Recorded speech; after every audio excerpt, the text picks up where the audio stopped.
تو کفار مکہ اس بات پر راضی ہوئے، اور اس کے بعد صلح، جس کو کہتے ہیں صلح حدیبیہ، یہ بہت مشہور ہے۔ صلح حدیبیہ ہوئی، اس میں سارے پوائنٹس جو لکھے گئے تھے ایگریمنٹ کے اندر، وہ سب مکہ والوں کی حمایت میں زیادہ تھے۔ دبا کر کے انہوں نے صلح کی تھی اس طرح سے، ان کے نظام کے مطابق، یعنی اگر کوئی مکہ سے بھاگ کر مدینے جائے تو انہوں نے ایگریمنٹ میں لکھایا تھا کہ آپ کو وہ شخص ہمیں واپس کرنا پڑے گا، اور اگر مدینے سے کوئی بھاگ کر ہمارے پاس آئے تو ہم اس کو اپنے پاس رکھیں گے، ہم باہر واپس نہیں بھیجیں گے۔ تمہارا کوئی آدمی ہمارے پاس آ گیا بھاگ کر کے، یا ہمارا ہی وہاں رہنے والا کوئی آدمی آ گیا آپ کی امان سے نکل کر کے، تو ہم اس کو اپنے پاس رکھیں گے۔ ایسی بہت ساری شرطیں تھیں، میں کیوں کہہ رہا ہوں یہ بات سن لیجیے۔ یہ صلح حدیبیہ ہو گئی، ایگریمنٹ ابھی لکھا جانا تھا۔ وہ ابو جندل صحابی جو کئی سالوں سے مکہ میں قید میں تھے، زنجیریں توڑ کر کے وہ باہر نکل آئے، اور جب ان کو یہ خبر ملی کہ مکہ سے 35 کلومیٹر دور اللہ کے نبی صلی اللہ تعالی علیہ وسلم اپنے صحابہ کے ساتھ پڑاؤ ڈالے ہوئے ہیں اور تشریف لانے والے ہیں، کسی طرح بچ بچاتے ہوئے وہ وہاں پہنچ گئے حدیبیہ کے مقام پر۔ جیسی وہ پہنچے، صحابہ میں ایک شور ہو گیا۔ صحابہ جانتے تھے کہ کتنے سالوں سے ابو جندل قید میں ہے، طرح طرح کی اذیتیں اٹھاتا ہے، بہت مصیبتیں اٹھائی ہیں ابو جندل۔ دیکھا ان کے جسم پر پورے زخموں کے نشان تھے، ہاتھوں اور پیروں میں زنجیریں لٹکی ہوئی تھیں۔ وہ اسی حالت میں صحابہ کے پاس آ گئے، صحابہ سب نے سینے سے سینہ لگایا، استقبال کیا، ابو جندل تم آ گئے ہمارے پاس، آ گئے۔ اب بات سنو، بڑی حیرت کی ہے۔ ایگریمنٹ لکھا جا رہا تھا اور ابو جندل مکہ سے فرار ہو کر کے آئے تھے۔ ابو جندل کا جو باپ ہے اور دوسرے جو رئیس مکہ کے تھے، قریش کے سردار، سبوں نے ہاتھ روک لیا اور کہا ہمارا ایک آدمی بھاگ کر آپ کے پاس آیا ہے، ایگریمنٹ کے مطابق اس کو آپ ہمیں واپس کرنا ہوگا، واپس لوٹانا ہوگا۔ مکہ میں رہنے والا شخص آپ کے پاس آیا ہے، وہ ہمارا قیدی ہے۔ حضور پاک صلی اللہ تعالی علیہ وسلم نے فرمایا ابھی تو لکھا نہیں گیا، اس سے پہلے وہ آیا ہے، چھوڑ دو اس کو، اس کے بعد جو بھی ہوگا اس پر عمل کریں گے۔ مکہ والوں نے کہا نہیں، ہم نہیں مانتے اس چیز کو۔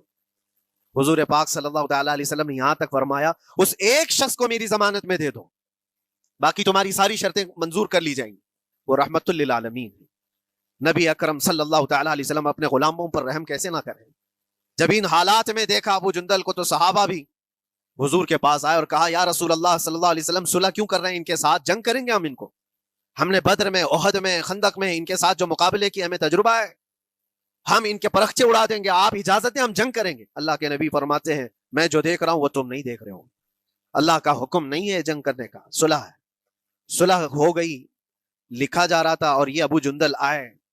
آپ جب حضور پاک صلی اللہ تعالی علیہ وسلم نے فرمایا ٹھیک ہے ایگریمنٹ کے مطابق ابو جندل کو مکہ واپس بھیجنا پڑے گا، اتنا فرمایا تھا حضور نے، ابو جندل دھاڑے مار مار کر رونے لگے اور صحابہ کو جا کر کے اپنے زخم دکھانے لگے کہ دیکھو مجھے واپس بھیجا جا رہا ہے، مجھے واپس بھیجا جا رہا ہے۔ تو صحابہ کے اندر بھی جوش تھا، اپنا آدمی جب کوئی اتنا مظلوم ہو، اتنا مار کھایا ہو، اور پھر واپس انہی ظالموں کے سامنے اس کو بھیجا جانا ہو تو کیا کیفیت ہوگی۔ تو وہ ابو جندل سارے صحابہ کے بیچ میں چھپ چھپاتے ہوئے رو رہے تھے۔ اللہ کے نبی صلی اللہ علیہ وسلم تشریف لائے، فرمایا ابو جندل میں کہہ رہا ہوں واپس چلے جاؤ، واپس جاؤ، مکہ جاؤ۔ تو انہوں نے کہا یا رسول اللہ صلی اللہ علیہ وسلم ان زخموں کے ساتھ واپس جاؤں؟ اللہ کے نبی صلی اللہ علیہ وسلم نے فرمایا ہاں ابو جندل، اللہ کی مرضی ہے، اور اللہ کا نبی وہی کہتا ہے جو اللہ کی مرضی ہوتی ہے۔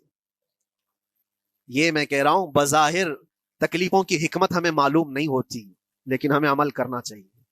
نبی پاک صلی اللہ تعالی علیہ وسلم کا جب حکم ہوا، ابو جندل انہی زنجیروں کے ساتھ ان کے باپ کے حوالے کر دیے گئے۔ وہ گھسیٹتے ہوئے لے جا رہا تھا، گھسیٹتے ہوئے واپس انہی قیدیوں کی طرح لے جا رہا تھا۔ سب کی آنکھوں میں آنسو تھے، لیکن حکمت الہی کیا ہے یہ کون جانتا ہے۔ بظاہر اللہ تبارک و تعالیٰ کی طرف سے یہ دی ہوئی آزمائشیں، یہ تکلیفیں، اس کی حکمت وہ بہتر جانتا ہے۔ جب ابو جندل کو واپس کیا گیا، ایک سوال اٹھتا ہے میرے عزیزو، یہ میں قید کی حالت میں رہ کر کے ایک شخص نے مجھ سے سوال کیا تھا، آپ تو اللہ کے نبی صلی اللہ تعالیٰ علیہ وسلم کی ناموس کی بات کرتے ہو، حضور کی محبت کی بات کرتے ہو، ان کے عشق کی بات کرتے ہو، اور یہ بھی کہتے ہو کہ نبی پاک صلی اللہ تعالیٰ علیہ وسلم دستگیری کرتے ہیں، اپنے غلاموں کی مدد کرتے ہیں، تو اتنے دنوں سے کیا آپ نے حضور کو نہیں پکارا؟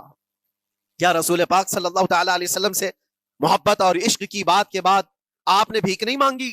اس وقت یہ واقعہ یاد آیا، میں تو ابو جندل کے پاؤں کے ناخن کی مٹی کے برابر بھی نہیں۔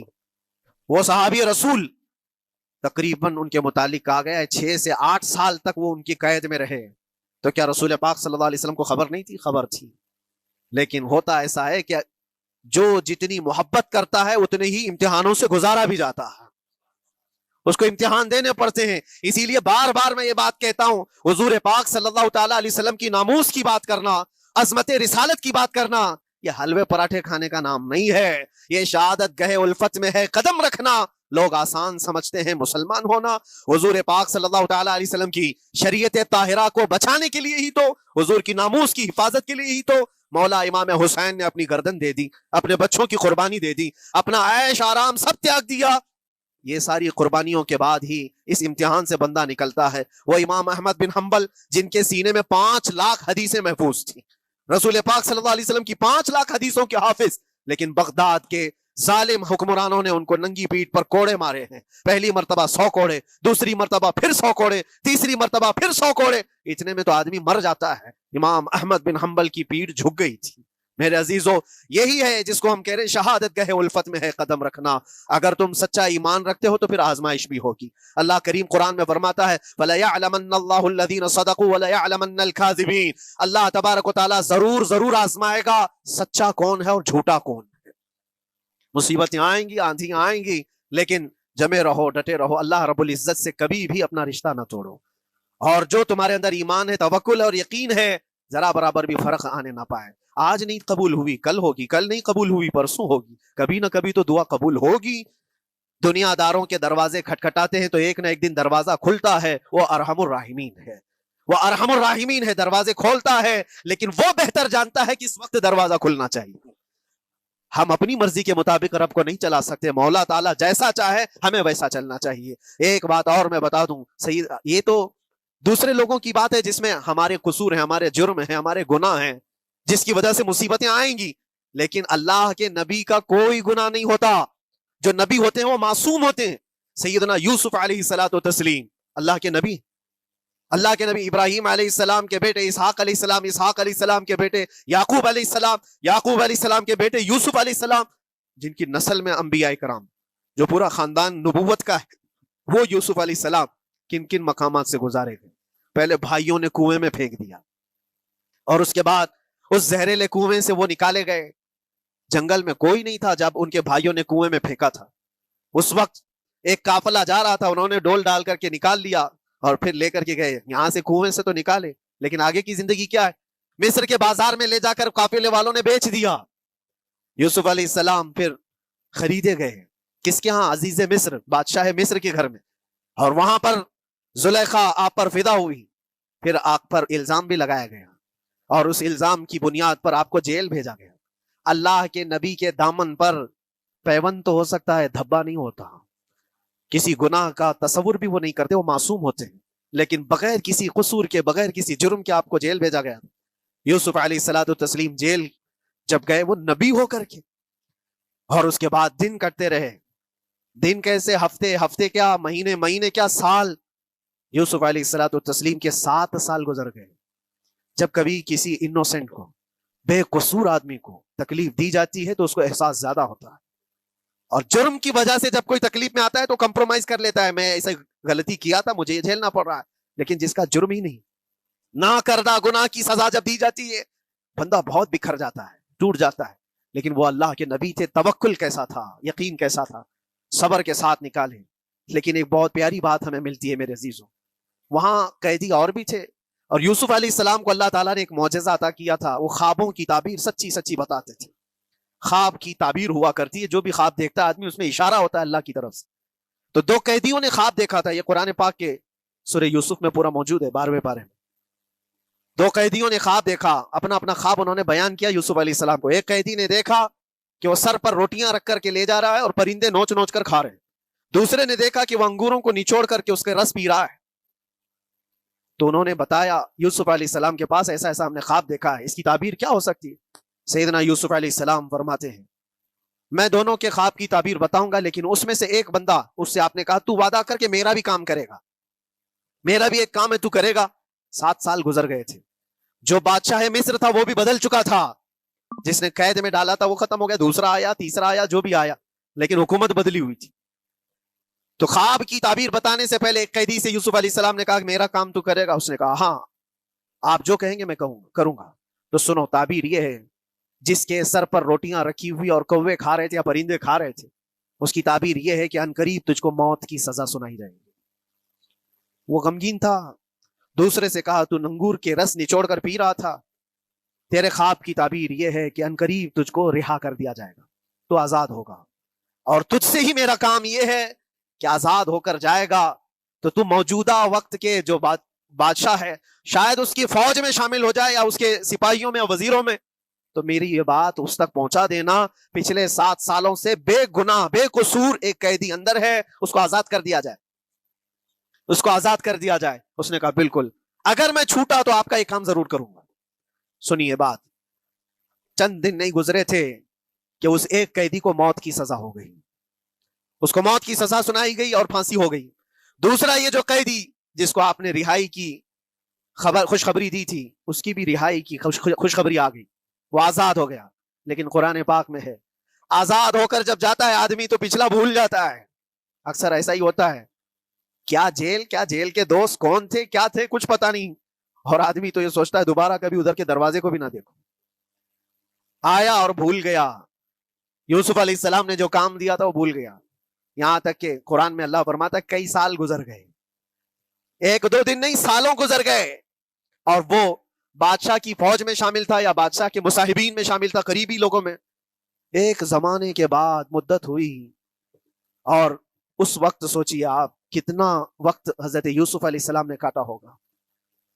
ایک دن آپ بے اختیار رو پڑے اللہ کی بارگاہ میں۔ یہ میں آپ کو بتا رہا ہوں، کبھی کبھار انسانی فطرت کا تقاضا ہے، اللہ تبارک و تعالیٰ کی بارگاہ میں رو پڑے اور کہا اے رب العالمین، اے ارحم الراحمین، یہ دن کب ختم ہوں گے؟ یہ جس طرح سے مجھے جیل کی سلاخوں کے پیچھے بند کیا گیا ہے، ان مصیبتوں سے کب آزادی ہوگی میرے مولا یا ارحم الراحمین؟ جواب رب تعالیٰ کی طرف سے آیا، یہ ہمارے اور آپ کی بات نہیں ہے، یہ اللہ کے نبی کی بات ہے۔ اب سنو، یوسف علیہ السلام کو جواب آیا، اے یوسف، جب تجھے جیل سے نکلنا ہی تھا، تجھے باہر جانا ہی تھا، تو دنیا کے بادشاہ کے پاس سامنے کیوں ریکویسٹ رکھا، میرے سامنے رکھ دیا ہوتا۔ اللہ اکبر، یہ توکل کا اعلیٰ درجہ ہے۔ اتنی مصیبتوں کے بعد بھی تم نے اس سپاہی کو کیوں اپنا قاصد بنا کر بادشاہ کے سامنے بھیجا کہ میری آزادی ہو جائے؟ یوسف علیہ السلام بہت روئے، سجدے میں گر کر کے مولا مجھے معاف کر دے، اور میرے ہر شے کا تو مالک ہے، اب میں زندگی بھر قید میں رہوں یا آزاد رہوں یہ تیری مرضی پر ہے۔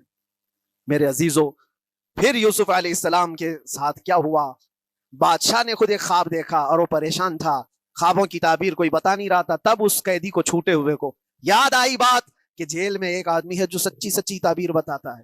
پھر اس نے بادشاہ سے کہا ایک قیدی بہت شریف اور صالح ہے، وہ سچی تعبیر بتائے گا، آپ کہے تو میں اس کو لے آؤں۔ اور اس نے مجھے یہ کہا بھی تھا کہ اس کو آزاد کرنا ہے، آپ کے پاس ریکویسٹ رکھنی ہے کہ وہ بے قصور قید میں ہے۔ بادشاہ نے معلومات حاصل کی اور اس کے بعد پروانہ دے دیا کہ اس قیدی کو آزاد کیا جائے جس کو بے قصور رکھا گیا، اور میرے خواب کی تعبیر بتائی جائے۔ یوسف علیہ الصلوۃ والتسلیم کو لوگ آئے لینے کے لیے۔ اب یہاں منظر اور ہے میرے عزیزوں، کہا کہ بادشاہ نے خواب دیکھا، اس کی تعبیر بتائے۔ آپ نے تعبیر تو بتا دی کہ کیا ہونے والا ہے اگلے 7 سالوں میں بادشاہ کے ساتھ، یہ ساری تعبیر بتائی، لیکن جب آزاد کرنے کی بات آئی تو آپ نے کہا رہنے دو، اب مجھے قید میں رہنے دو، اس لیے کہ آپ کو یہ احساس ہوگا کہ میں بادشاہ کے پاس کیوں رکھا ہے اس مقدمے کو۔ لیکن بعد میں بادشاہ اور اس کے مصاحبین اور اس کے وزیر آپ کو اصرار کرتے ہوئے لے گئے اور لے جا کر کے سیدھے وزیر اعظم کے تخت پر بٹھا دی، سیدھے وزیر اعظم کے تخت پر بٹھا دیا۔ پھر رب تبارک و تعالیٰ نے فرمایا اے یوسف، جب تک ہم چاہیں تب اندر رہے گا آدمی، اور جب ہم چاہ لیں باہر تو پھر اپنی مرضی سے کوئی اندر بھی نہیں رہ سکتا۔